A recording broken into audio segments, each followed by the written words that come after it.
What is popping, everyone? I didn't look up the number of the podcast this week, but I'm guessing it's episode 62. Welcome to the Fleaflicker NFL show. I'm your host, Arib Umar, and we've got a crap ton of stuff to talk about, Amal. I am once again joined by Amal, and I'm just going to say my list of notes is about like 5 or 6, maybe even 7 pages long for this episode. But before we dive into the actual football stuff, how are you doing, Amal? What's up, Arib? Like you said, this was a very busy week in football terms. I think it's just been an ongoing week. The tag deadline already happened, and now we're recording this on a Wednesday, which is the official start of the NFL free agency. It opened today at 4 p.m., I believe. The league season has officially begun. The tampering period opened up on Monday at noon Eastern time, so teams have already had about 2 days approximately to already talk to teams. So a bunch of deals, a crap ton of deals have gone down. And we're going to basically be talking about all of that. And then, but the first thing I think that's really important in this podcast is we're going to address the legend himself, the Purdue Boilermaker, top 10 greatest quarterback of all time. Drew Brees has decided to retire. He made the announcement on his Instagram page. I mean, the dude's a legend, has the most passing yards of all time, second most passing touchdowns of all time. It's just mind-blowing the amount of accolades that this man has. He did only make it to one Super Bowl, but he did beat my Indianapolis Colts. He did beat Peyton Manning. It's definitely not a big it's definitely a big feat to even accomplish that. He could have made it to way more. He should have made it to the one against the Rams. And the Rams won, but obviously the Nickel Roby-Coleman nonsense call held him back from that. There were many opportunities. Even this past year, the Saints have been playing really well, and Drew Brees got hurt, and then that derailed everything there, and he had to end his career early. He even said he gave it all he had, and I don't disagree with him. I think Drew Brees has been a very consistent quarterback his entire career. Obviously, I think with the Chargers, he wasn't at that high level that he was with the Saints. I think that's obviously fair to say. But I think at the end of the day, this man is a legend. I can't really give any criticism towards his career because I always thought he was a great quarterback. I thought he never was the best quarterback in the NFL. I think you could probably agree with that, Reeb. He was never at the top tier. And it's just like because of the era he was in. But Rodgers, it's so Manning, unfair, Brady. I think if he was in the 90s, I think he could easily compete with those guys, and he'd be a monster. I mean, it's unfair that he was with Rodgers, Manning, Brady, like you said. Big Ben was coming up big time. Guys even like, and then now it's Russell Wilson, Patrick Mahomes, Aaron Rodgers, and it's just unfair. And Drew Brees has been consistently putting up insane numbers. He has the most 5,000-yard seasons. I mean, 5,000-yard seasons, Arib. No one gets them other than Drew Brees. And Jameis Winston. And Jameis Winston. Tom Brady, even this season with all the weapons he had, still couldn't get it because it's really difficult to get. And Drew Brees has been managing to get that done many times throughout his career, and he's been getting multiple 4,000-yard seasons, and that's why he has a very big gap in this yards in his career. I think the only holdback for him not even to be higher on the list is I think if he accomplished more in the playoffs in the postseason, but I think some of that is not really his fault. I think sometimes he got bailed out, sometimes he got screwed, but I mean, at the end of the day, he should definitely not be disappointed with how his career ended. And he can be saying Tom Brady was drafted in 2000. I was drafted in 2005. He's played 5 years before me, and I'm retiring still before him. But I think Tom Brady's just superhuman. He has to understand that he's been put in the better situation throughout his career compared to Drew Brees. I think that's also very fair to say. But I think Drew Brees should be very happy with what he's accomplished, and he's definitely a legend. He's definitely in my top 10 quarterbacks list of all time, and he is an all-time great. Yeah, for me, I think there's two main points of the Drew Brees legacy. The first one is obviously like the height thing. Like he says he's 6 foot. He's more like he's 5'11". Like we can be honest here. He's retired. I'm sure Drew would come out and be like, yeah, like my height on the Saints official page was never actually true. He's definitely a 5'11" type of quarterback. And honestly, he was doubted from that time. And I'm sure, obviously, I wasn't around when he was drafted and stuff, but you can just tell like everyone would doubt someone of that height. And every night, like even now, like Trevor Lawrence has been hyped up forever since like the last 5 years because he was like 6'5" in high school. And everyone was like, the next big guy is here. He's so tall. I mean, think about it. Sam Darnold, same thing, 6'5", 6'4", big chunky guy. Carson Wentz, 6'5". Like all these prototypical quarterback models are big, tall quarterbacks. And Drew Brees comes along, 5'11" on a good day. And he sort of broke the wall, broke the glass ceiling, if you would, for shorter quarterbacks. And he showed that it doesn't really matter how tall you are, as long as you put in the work in the film room, in the weight room, you're putting in you're putting in the time to hone your mind. Because at the end of the day, while football is ultimately it's chess, except on the football field. Like it's just a lot of brain power and a lot of schematics and all that stuff. And Drew Brees is one of the smartest players to ever play the game. And that's how he succeeded, even though he wasn't the tallest guy. And because of Drew Brees, I think he ushered in an era where quarterbacks aren't looked at so much by their physical measurables. They're looked at, and obviously you got to have some weight to you. You can't like be like a 160-pound quarterback. You're gonna die in the league. But when it comes to height, at least I think he opened the doors for someone like a Russell Wilson, like a Kyler Murray, even a Baker Mayfield, who's a little bit taller than 6 feet. But he was also doubted because he was one of the smaller quarterbacks back in that 2018 draft class. And I think that's just something that you can definitely look to Drew Brees for and be like, yeah, he was sort of the lighthouse who sort of ushered in a new era. Like he was shining in the middle of the darkness, if you would. And he opened sort of the floodgates to these shorter, more talented quarterbacks. And that's what it comes down to: talent and how much work you're going to put in. And obviously Kobe Bryant passed away a while ago, but his thing was the whole Black Mamba thing and his mentality, how he's going to outwork you. Same thing with Tom Brady, and Drew Brees was definitely there as well. He's not going to get the same recognition, obviously, but Drew Brees was a hardworking quarterback.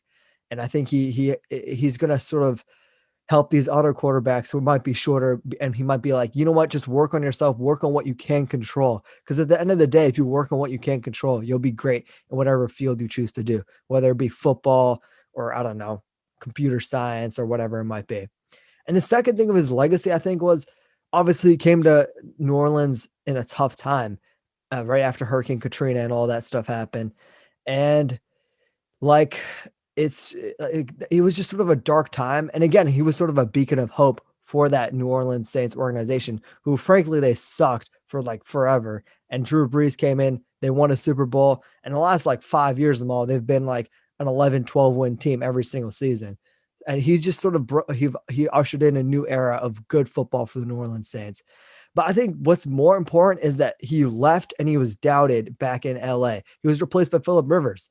And he sort of also, like, what's part of his legacy is that he brought around the idea of maybe it's just I need to find another spot, a change of scenery, and that's what's going to help me reach my greatness. Because Drew Brees, he was a good player in LA, but obviously he was replaced. He wasn't good enough, and the LA Chargers thought we can win a Super Bowl with this other guy, not Drew Brees. Obviously, he proved them wrong at the end of the day, but maybe that's because he went to a place that fully bought in on him. And I just have to look at someone like a Carson Wentz, who he obviously had a terrible end of his career with the Eagles, and now he's on another team. And I just want to think that maybe Carson Wentz is going to take some hope from Drew Brees' story and the idea that you can go to another place and get that change of scenery, and that's what's going to help you become a better football player and succeed and have a better end to your career or middle part of your career, whatever it might be for Carson Wentz. So I think those are the two things that really shine to me when it comes to Drew Brees' legacy. The idea that you can work past your physical limitations and you can strive past that and be a good quarterback, and the whole heightism thing. And the second one is the whole change of scenery thing. And again, I think he's just a beacon of hope to New Orleans, and I'm sure they're sad to see him go. Yeah, definitely. And I think we talked about this in the last podcast. I mean, I think the Saints' best chance to win is with Drew Brees at quarterback. I think I still stand by that. But it looks like he made the right call. He retired. This was a great way to retire after his 15th year in the NFL, and he got the job done. He did deliver them from the Super Bowl. He was a great man for the city of New Orleans, and I'm very happy to see him retire happy and now back to being with his kids and everything like that. And now pivoting from that, the Saints have re-signed Jameis Winston at quarterback. It's going to be a 1-year deal with the maximum value of $12 million. And fun fact here for the people that are listening to this that are basketball fans, Shams Charania broke the news for this, and it's very rare to see a cross section between sports reporting. So I thought that was pretty cool that an NBA reporter broke this news. But regardless, yes, Jameis Winston did sign, and I thought they had to get this done. And Jameis Winston, I'm still very hopeful for the future for him. He did get the LASIK eye surgery last offseason, I believe, and I think he's been putting in the work. We've all been seeing on Instagram or Twitter the workouts he's been putting through the past 18 months, and I think he's definitely ready for that starting quarterback position. Yes, he will be battling the job with Taysom Hill, but I think Taysom Hill is not really a quarterback. I don't know if you saw the tier list, but Taysom Hill is not a quarterback. He was the last quarterback we evaluated because he's not a quarterback. Taysom Hill can keep his role as what he's doing. His position's NA, so he can stay there. He can be a flex position if you want to call him that as well. But he's definitely not a quarterback, and I expect Jameis Winston to win the job. Sean Payton should give him the job, honestly, already, considering he's paying him $12 million outright for the year. I think that just makes already that too much sense, and that's got to be the move for me when it comes to New Orleans. New Orleans, did they make any other moves? I don't think they made any other major moves. They did sign Taysom Hill to a 4-year, $140 million contract, but yes, I looked into that. Yes, but all 4 years of I told my friends this when I saw that number, 4 years, $140 million. I swear I almost had a heart attack. But luckily it said all years will be voided, so he's probably gonna end up making like, 7-8 million. He's making the same amount of money, I think, but it's just a fancy, I guess, cheating the books, if you will, to save some cap space for this year. I read on a website, I think they called it as monopoly money. This $140 million. I think if his total time with the Saints, he would be lucky to even be earning the APY of that 4-year $140 million.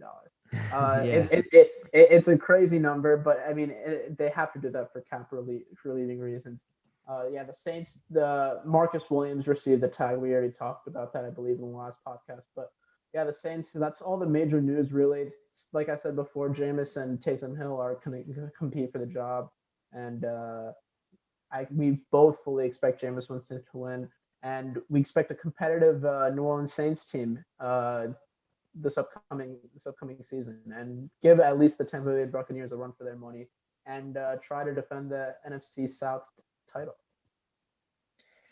Yeah, and pivoting to, I guess, the other NFC West team, Tom Brady. I want to pivot to his former team before we go to actually talking about Tom Brady, because I don't know if you've seen in the news, Amal, the Patriots have signed literally every single player on the free agent market. They just signed another player just minutes ago. We're recording this live. I can, I guess, start with we can go in order, actually, of the players that they have signed. Yeah, we got to start with Cam Newton, I think, because Cam Newton, we didn't talk about it last week. Cam Newton signed a 1-year, $14 million contract. And for me, it's kind of a weird contract. Like, maybe the Patriots believe in Cam Newton to be the guy for this year, or maybe he's the long-term play, if you will. He is only, I think, 31. So maybe they think they can use him for the next 5 years. Or maybe he's sort of a place gap and a placeholder for a Trey Lance or a Mac Jones in the NFL draft. But the one true conclusion I can come from this Cam Newton deal is that Jarrett Stidham is not it, and that he is not even worth talking about on this podcast anymore. 100%. I think Jarrett Stidham's now, I think he's a foregone conclusion. I think he needs to move on and look for greener water. I think that's the best way to put it. But yeah, Cam Newton re-signed for a 1-year deal worth up to 13.6 million, but the base value is at 5.1. I think this was a smart deal.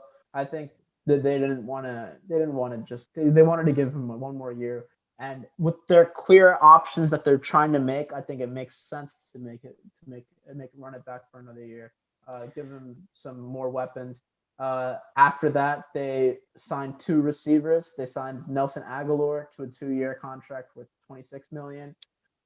That's crazy for me. And then they signed Kendrick Bourne, 3 years, 22.5 million. That's also crazy for me. So I think they have been, they've been overpaying for these free agent players. But I think at the end of the day, it might be worth it because I think Cam Newton's getting great weapons alongside Julian Edelman already. That's already there. N'Keal Harry. And you're forgetting the 2 Jacoby tight end Myers. set, Amal. The 2 And tight end now set. I'm not finished yet. They got 2 tight ends, the best tight ends on the market, and Hunter Henry and Jonnu Smith. I mean, I could put it like $100,000 that I never ever expected Hunter Henry and Jonnu Smith to be on the same team. I mean, the top 2 tight ends, I think you can definitely say they're both top 10, probably top 7 tight ends in the NFL. Hunter Henry signed for a 3-year, $37.5 million contract. Jonnu Smith signed for a 4-year, $50 million contract. I mean, the guaranteed money, man, is just going through the entire roof. Trent Brown, next, he got acquired for a trade. We talked about that last week. He's back. Then they got a center named Ted Karras on a $4 million deal. Then they got a defensive tackle, Devon Godchaux, for a 2-year deal worth $16 million. Then they got Henry Anderson for a 2-year, $7 million deal. They got Matthew Judon. I think that was the biggest name on the defensive side of the ball for a 4-year, $56 million deal from the Baltimore Ravens. That was a big move, obviously. Mm-hmm. And then Jalen Mills got signed for a 4-year, $24 million deal. Reeb, the Green Goblin, is no longer wearing green. I think that's kind of disappointing to hear. Justin Bethel signed for a 3-year, $6 million deal. And then lastly, this just came in 5 minutes ago. Kyle Van Noy from the Miami Dolphins, a man that signed a massive contract with the Miami Dolphins from New England, has decided to return to New England after seeing all these crazy signings that they've made this offseason, and has decided to run it back with them another year. So, yeah, Reed, this is just an insane free agency for the New England Patriots, and probably the craziest one we'll ever see. I don't think any team can honestly be giving this much guaranteed money in one free agency. I mean, it's just insane what Bill Belichick's doing. I'm saying insane because it literally is just mind blowing. Amal, they've signed so many players. I forgot to write down Matthew Judon in my notes. Like I just skipped over it because it's just like the list keeps going and going. It's incredible. Now, there's a few takeaways from this, right? First of all, with Cam Newton, who we just talked about, and how he may or may not be the future, I think they're giving Cam Newton the chance to really showcase his talents. First of all, one thing that's really under talked about, I think under the radar for Cam Newton, is that he had COVID. He literally got COVID, and in the middle of the season, he was playing well. And then suddenly after he got COVID, he wasn't playing as well. So like, I don't know, maybe there's a correlation. As we know from statistics, correlation is not always causation, but I mean, it seems kind of fishy for me that he was playing well and then he got the disease, and the disease impacts players differently. Like some people don't have any impact. Some people actually get some serious impacts, and it impacts how they play on the football field. And I'm sure for Cam Newton, it definitely impacted him because he didn't look like the same player. And second, I think when we're talking about Cam Newton, is you got to flash back to 2019 when Tom Brady was there, and Tom Brady was throwing to Julian Edelman and Philip Dorsett and all these other bums. Well, Julian Edelman isn't a bum, but all these other losers up there in New England, like they had no one to throw to, and that carried over to 2020 where they had 12 passing touchdowns on the year, and Jacoby Myers, who's a wide receiver, threw 2 of them. So they had 10 passing touchdowns from their quarterbacks. Nelson Aguilar alone had 8. and Kendrick Bourne had 2. So 10 of the passing touchdowns they're pretty much adding 10 passing touchdowns to their offense from last year. And Jonnu Smith, Hunter Henry, not even counting those guys. Hunter Henry, I think he's coming off a torn ACL, I believe, or he had a torn ACL the previous season. Yeah. So he has injury risk at the slightest. But the 2 tight end set, getting this getting these upgraded wide receivers, getting in a better offensive line because they just lost Joe Thuney to a team we're going to talk about later on, the Kansas City Chiefs, getting in this 2 tight end set. And I'm praying that one of these tight ends doesn't decide to kill somebody or commit murder randomly. So because we want to see a true tight end set them all. We don't want to see Aaron Hernandez 2.0 in New England. And it's just interesting because I saw this stat on Maul and I calculated from the biggest contracts, and this is not even including Matthew Judon's contract or Kyle Van Noy, because I forgot about Matthew Judon and Kyle Van Noy just signed. But from when I wrote this number down, they had $190 million spent this year in free agency. And the previous 10 years, they spent $360 million.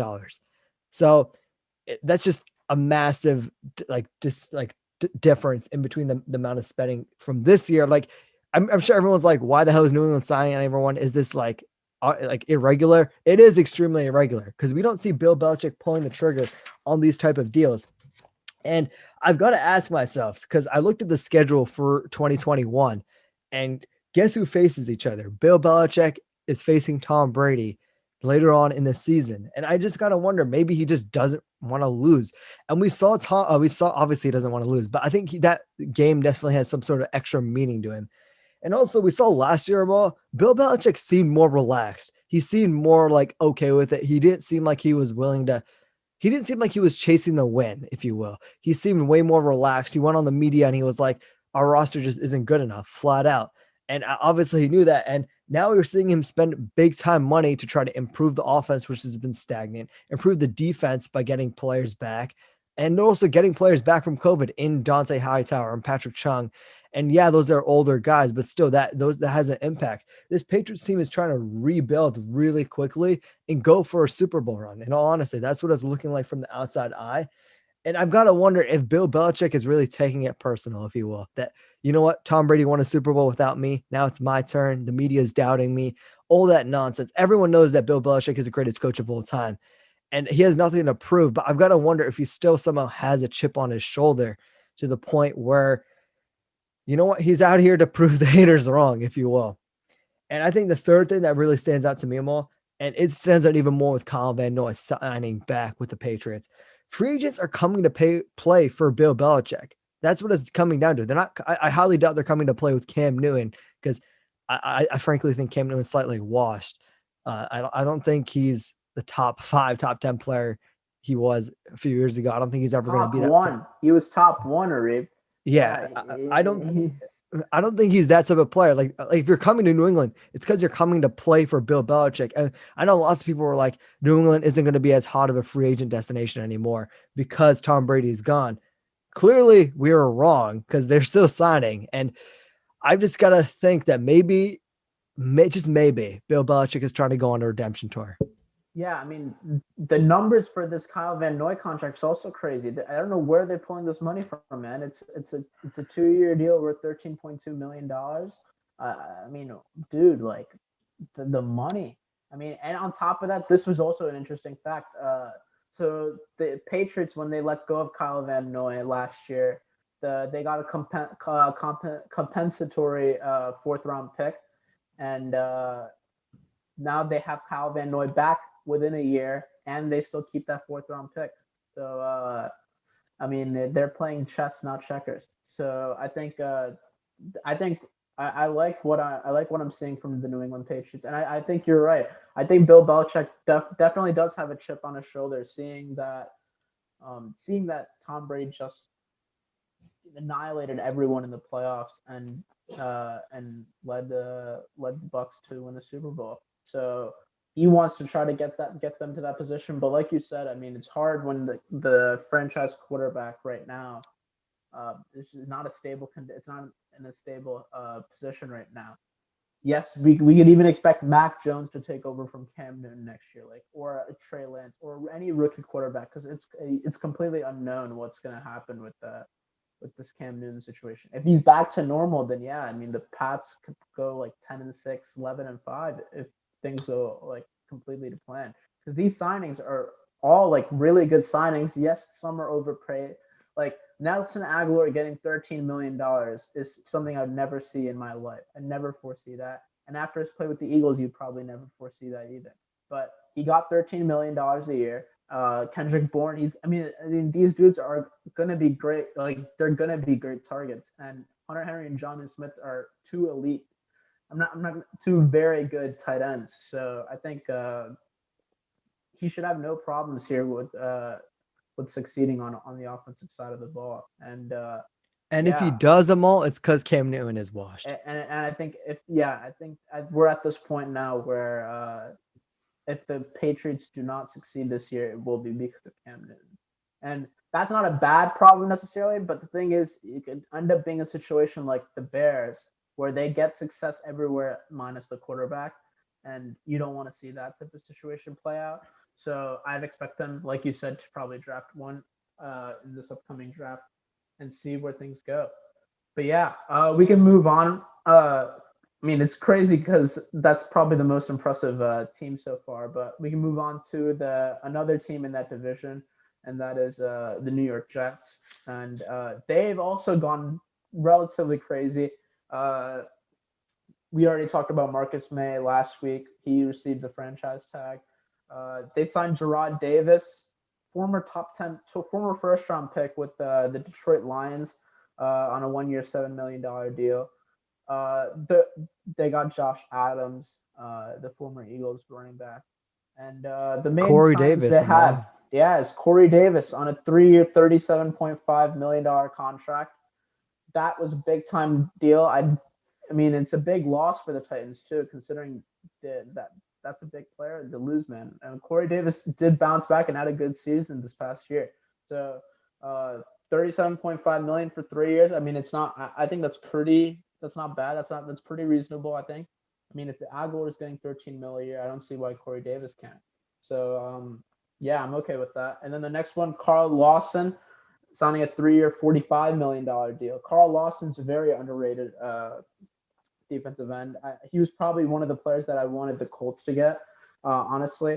But yeah, he played for the Cincinnati Bengals and he's been a monster. So 3 years, 45 million. I mean, I'm a fan of that too. So with the current roster that the Jets have, it's it's unsure what they're planning on doing with Sam Darnold, and if they move on from him, they can get a haul for him. But with the current team they have, even with Sam Darnold finally has the weapons with Corey Davis and Denzel Mims there. So I'm a fan with that. Their defense is now getting even better with Gerard Davis and Carl Lawson. So I expect good things out of the Jets. I expect them to probably we're gonna do a mock draft soon, and we'll see what we think about where the Jets really go in this position. But it's very interesting predicament to be in if you're part of the New York Jets. They could trade for Deshaun Watson. They could trade down in the draft. They could not go Zach Wilson. They could trade Sam Darnold. There's a bunch of crap that can happen.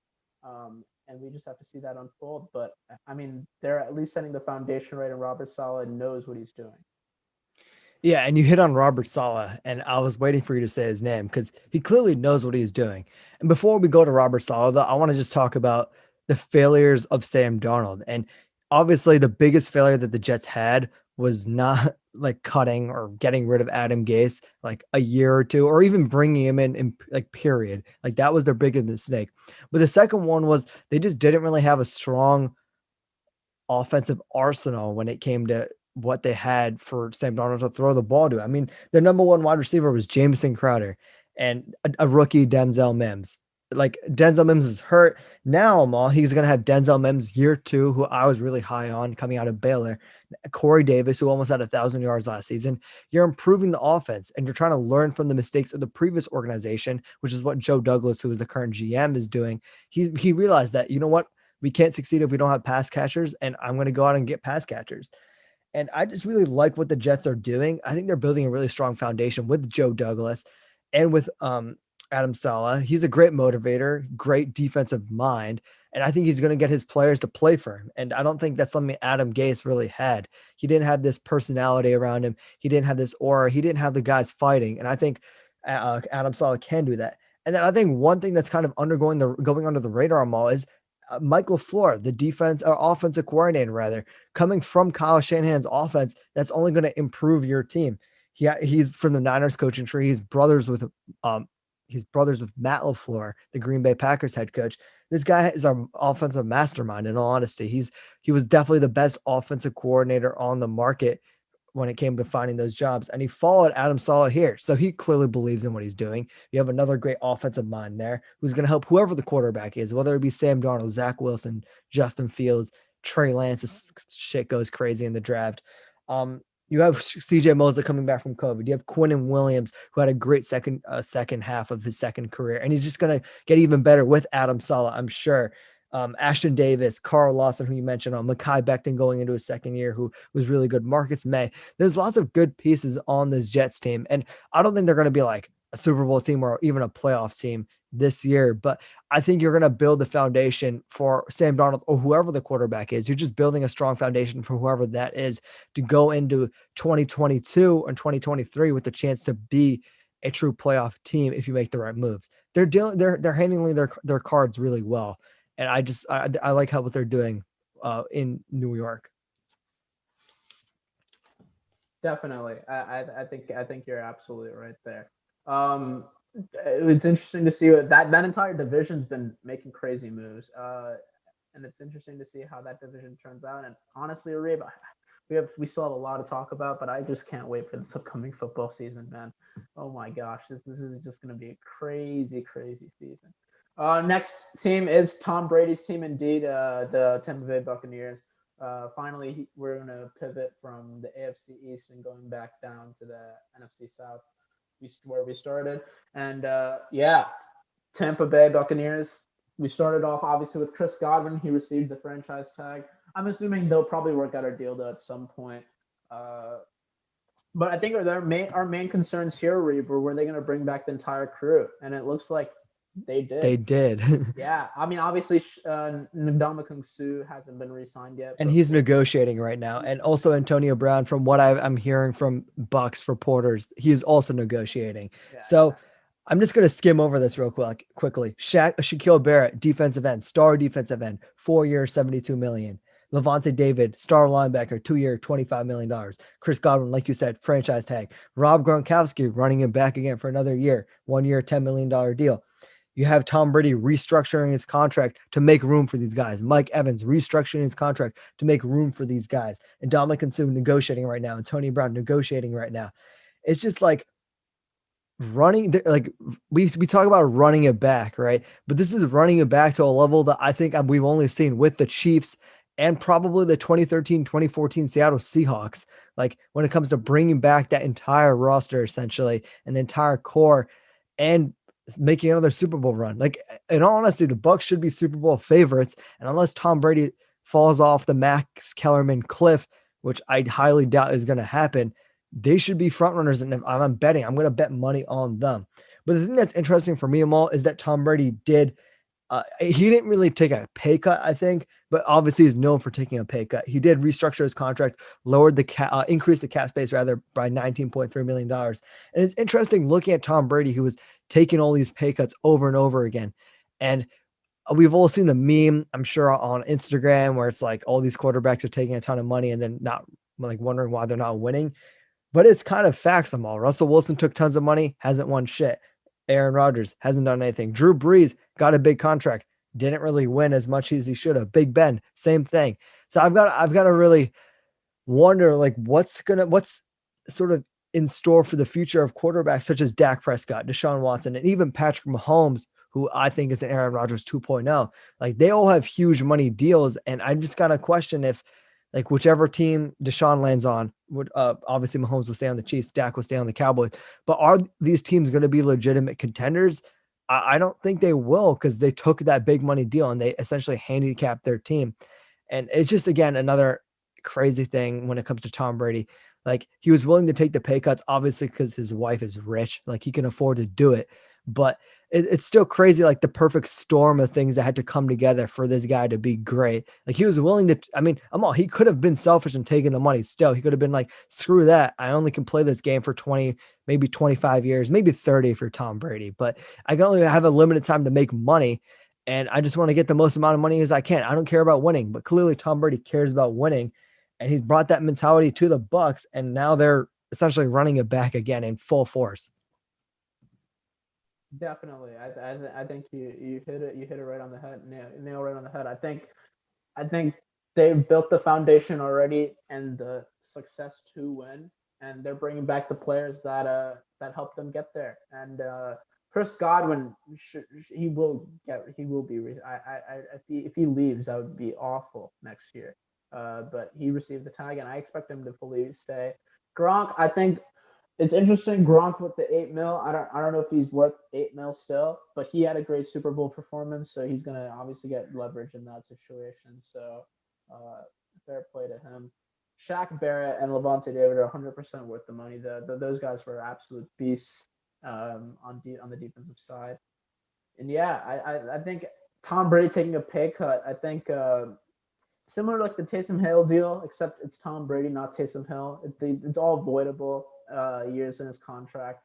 But I think that's smart because I think Tom Brady's at the point in his career where like I don't really care about the money. Like you said, I mean, I'm already set for life from sponsorship deals, and then on top of that, married to a supermodel who's making like 10 times the money I'm making in the NFL. So at the end of the day, it doesn't really matter for Tom Brady, and he's doing what he loves and what he's passionate about, and he's bringing back the players that help him bring the best out of him. So definitely great that the Bucs brought back everyone, and it's going to be interesting to see, like I said before, how the division shapes up. I think the Bucs are the team that everyone's chasing in the NFC firmly at this moment, obviously, since they are the NFC champs. And there's a big target on their backs this upcoming season. And we'll see with the very competitive NFC this year how things go. Yeah, and I want to move on to the next two teams. I want to talk about or almost the next three teams. I want to talk about them all in tandem.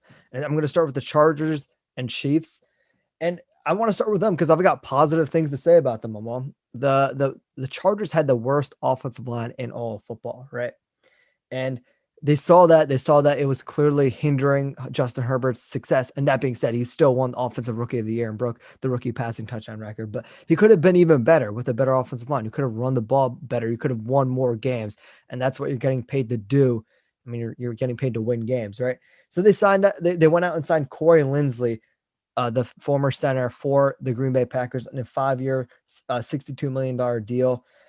And it just shows that they're willing to invest in their quarterback. They also signed Matt Filer, who's another pretty solid. I think he was the 3rd or 4th ranked guard or interior offensive lineman in this free agency class for a 3-year, $20 million contract.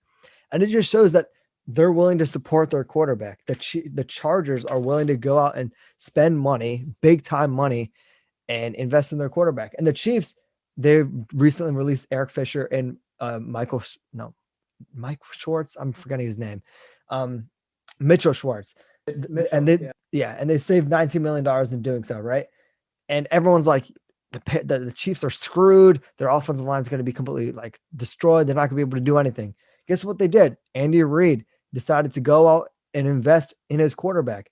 Other than obviously investing in the long-term deal he has in him, he went out and signed Kyle Long, who came out of retirement from the Bears, for a 1-year, $5 million deal. He went out and signed the best interior offensive lineman on the board from Joe Thuney from the New England Patriots, 5-year, $80 million contract. Again, they're willing to invest in their quarterback. They're willing to support their quarterback. And I guess I want to pivot from that to, a team that I've seen make some moves, Amal, in the Cincinnati Bengals, but they haven't made moves to help their quarterback.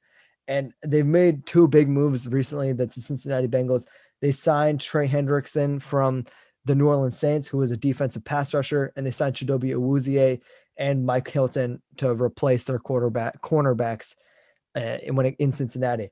But the biggest thing they haven't done is they haven't helped their offense in any measurable way. And I'm just scrolling through Twitter right now to make sure that we're not seeing like Kenny Galladay or Juju Smith-Schuster sign with the Bengals, because that would ruin my entire point. But Mike Brown, the GM/owner of the Cincinnati Bengals, has been known not to spend a lot of money on. He's been known to be stingy. And right now the Bengals have almost $22 million. And they haven't really invested any of that in offensive resources for their quarterback. They're not supporting their quarterback. They've missed out on the opportunity on Kevin Zeitler, Joe Thuney, Trent Williams, who we can talk about him maybe at the end, but he re-signed with the San Francisco 49ers. Corey Linsley. They missed out on Curtis Samuel, Corey Davis. They're probably going to miss out on maybe Kenny Galladay. But is Mike Brown at it again? Is he really at it where he's just going to be stingy? He's not going to make big moves, and he's not going to help his quarterback. Because if he is, then it's just Carson Palmer all over again, where he wasn't supported, and that ended up being the downfall for the Cincinnati Bengals.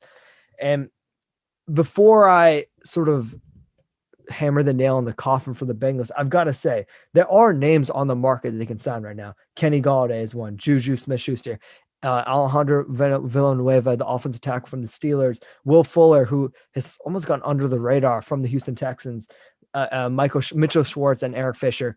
All those guys are still on the market, and they're quality players if you really want to help your offensive line and help your receiving core and help Joe Burrow.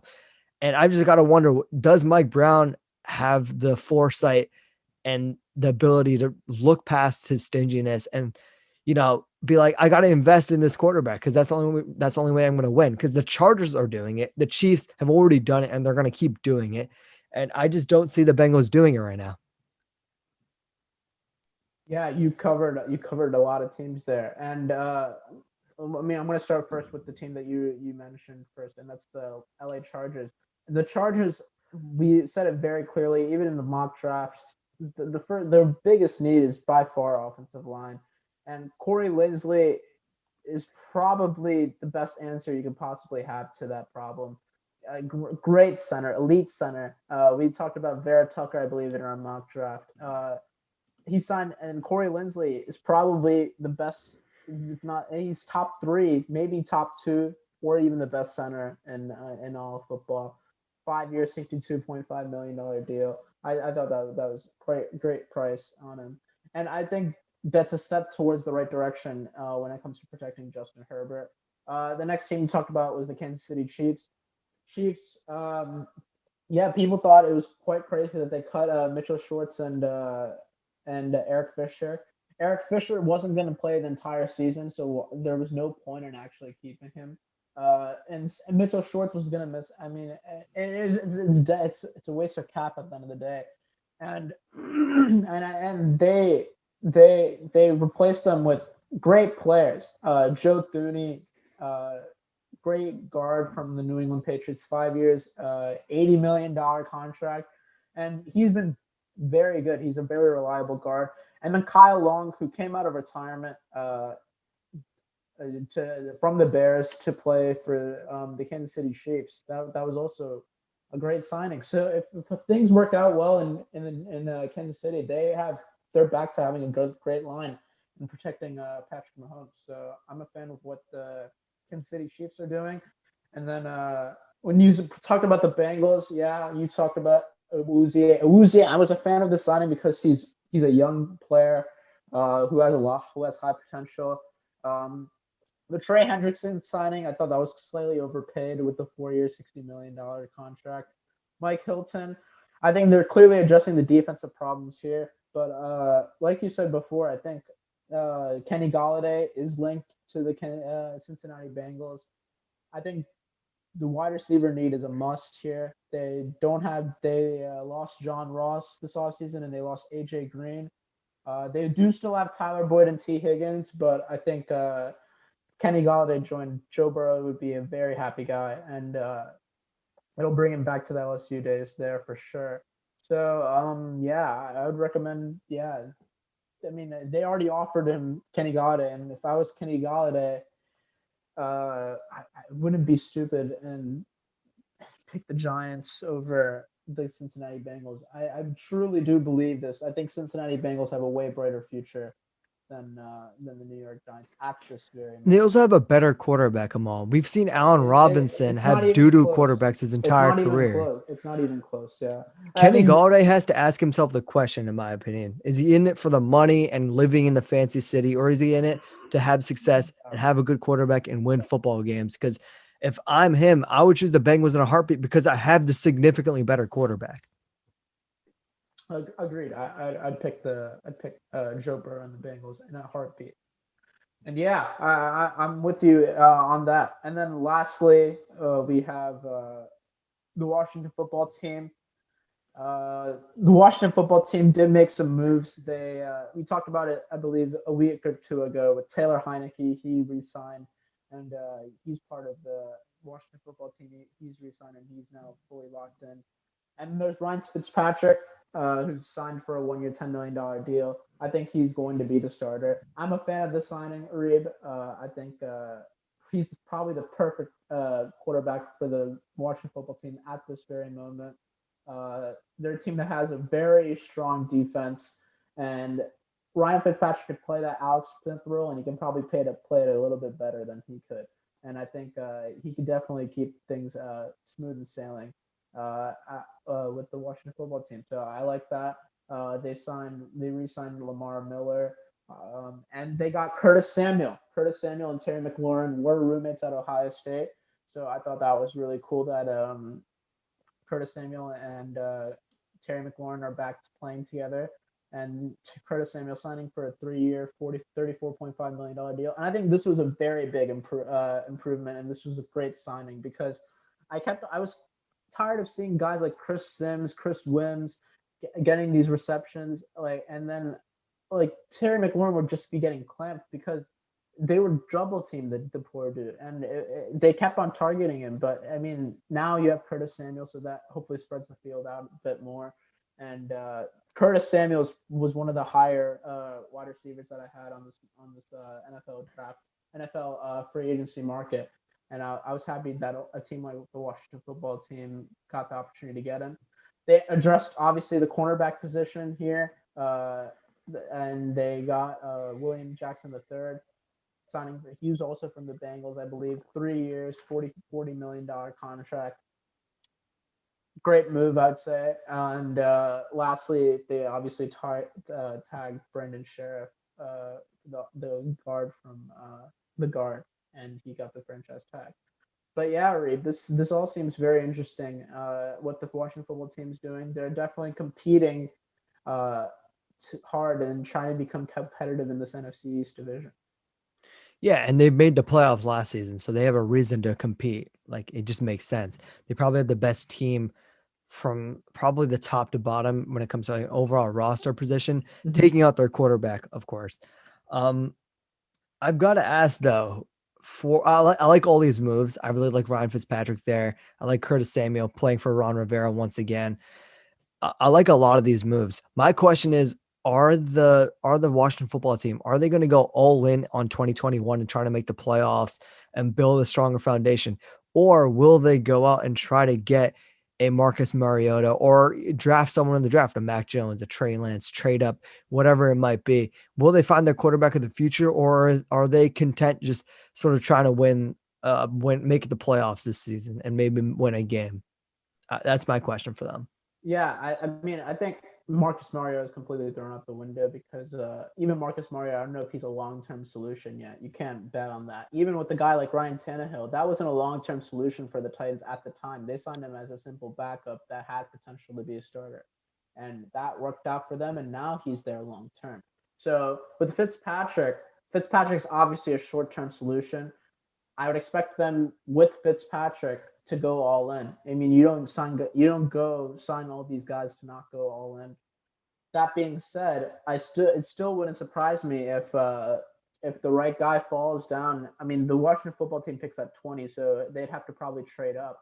Um, if Mac Jones, it's very unlikely, but if Mac Jones falls at 20, I think the Washington football team wouldn't hesitate in picking Mac Jones. But I think it's just a matter of situation, and yeah, I don't expect them to obviously pick a quarterback in this draft, but maybe in the free agency next year they can address that position again when Fitzpatrick probably retires, or they re-sign him if things go well. So I'd expect them to still be in that win now mode, especially since they just made the damn playoffs. I don't know why they would immediately go down when their team is only getting better and not worse. So yeah, it's very interesting to see what the Washington football team do. Yeah, and we're pretty much finishing this free agency show. There's a lot more free agency signings left to happen, and these are just sort of the big, I guess, what Pats, Jets, Bucks, Chargers, Chiefs, and Washington football team, the big six teams that I thought were sort of interesting with the moves they've made. There's still lots of guys left to sign. Like I've said his name multiple times. There's a guy like a Anthony Harris, Melvin Ingram. You have Kenny Galladay, obviously, right, waiting to sign. Juju Smith-Schuster, Will Fuller, Jadeveon Clowney, Xavier Rhodes, Sammy Watkins. Like, there's still a lot of big names, and I'm sure next week we're going to be diving in to a lot of these names as well. But before we head out, I want to ask if you saw any other contracts that you thought were worth talking about just to end off the show. Like maybe Aaron Jones, he's signing. I want to wait before if you want to talk about him, you can go for it. But I just want to see if they're going to sign another wide receiver because that's interesting, and I feel like you could bunch those together. But any other contracts that you've seen them all that intrigued you? Yeah, I mean there were a couple. I'd probably want to start with the guy like I'm blanking on the name. Shoot, Kevin Zeitler. I thought that was a steal. Offensive guard, 3 years, $22 million deal with the Baltimore Ravens.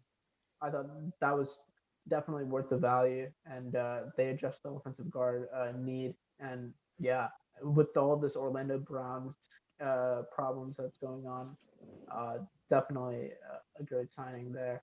But yeah, we already talked about, I guess, all the big time like deals, I guess, that were kind of overpaid per se. I think New England is the only team that really overpaid for players. I think they were just desperate. I guess they were in the real need of addressing all the different holes that they had, and they addressed them really well, man. Uh, John Johnson signing to the Browns, I thought that was also a good deal. 3 years, $33.75 million. I thought that he was one of the better safeties, if not the best safety on the market.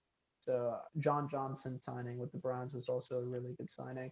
Trent Uh, Williams was the one that stood out to and me because yeah, he's 32 Shaq years Griffin I old. thought was overpaid. Mhm.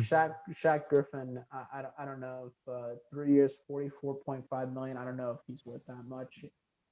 He was pretty decent, but I guess that's a loss that Seattle has.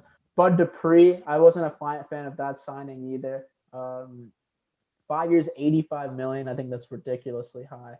Uh, See, I'm fine with that for Bud Dupree but because I think but he's a good the player. reason I think I have a problem with that because they do have other holes to fill. And they took a big, massive part of their cap in addressing that. And a linebacker position, like they just got Jayon Brown and Bud Dupree. The gap in talent is really not as I think massive it's as it. pretty big, Amal. I, I think I, Bud Dupree for me is a jack but of all trades on the in the defensive line. He can do everything you want him to he do. And the Tennessee Titans, they sucked on defense last year. So I get maybe it might be slightly overpaying, but I'm fine with spending money to try to improve your see defense because that was the Achilles heel of your team. that's true, but they're also losing guys like they lost Corey Davis now. They lost Johnu Smith now. They're losing offensive players already on the offensive side of the ball. Yeah, they're replacing they're replacing Johnu Smith with Anthony Firkser and Jeff Swaim. And then Corey Davis, they haven't even addressed that problem. They have AJ Brown and who like wide receiver two is who? I mean, it's unknown. And I thought they could just use the money in a smarter way. That's all that I'm saying there. And then lastly, I thought the biggest news that came out, I think, in my opinion, today was the big time signing of the San Francisco 49ers, who had probably the best left tackle in the NFL. Probably you can even say the best left tackle of the decade. Uh, Joe Thomas. Joe Thomas is a very close. Joe Staley. Joe Staley. Joe Staley is a guard though. Yeah, I think yeah. Offensive tackle, left tackle, Trent Williams. He edged out David Bakhtiari. Bakhtiari was saying he's trolling. I mean, it's all banter at the end of the day. But 6-year, $138 million contract, $30 million signing bonus. Well deserved, fair play. I thought Trent Williams. I still think Trent Williams is the best left tackle. He held out for all that time. It didn't matter. He still performed at an elite level. Like I said, best left tackle in the game. And San Francisco paid pretty much nothing for him to get him initially on the team. And yeah, I thought this was a great contract and to hold him on for another 6 years. And they signed Alex Mack for a 1 year, $5.5 million contract. Alex Mack may be a little bit washed up, but I'm still a fan of that move. So yeah, I like what I'm seeing here from the San Francisco 49ers. Yeah, and I'm just hoping they don't get injured this year because that's pretty much what ended their season last year. Yeah. Exactly. Anything else you want to say before we head out, Amal? Yeah. Since today's opening day of the NFL season, I wanted to say thank you, Philadelphia Eagles, for giving me Carson Wentz. Carson Wentz, the trade is official. I think that's probably the only real major news major thing I can really say here. But yeah, other than that, I'm just really excited to see how these free agent signings play out. Still so many players left. Not even all the big names have left the market. I think you could probably say like a good 40% of the big names maybe gone, but there's still so many guys that are left. So it's going to be very interesting to see what happens here from now. Yeah, and like you said early on in the show, Amal, I'm just hyped for every single season, and every season gets me hyped up more than the last one, and this season is no different. But that is it from me. That is it from Amal. This is our, free agency wave one initial reactions, if you would. Thanks for listening to this episode. If you enjoyed it, like it, follow us on Instagram, Twitter, do all that fun stuff. Thank you. Peace out and bye.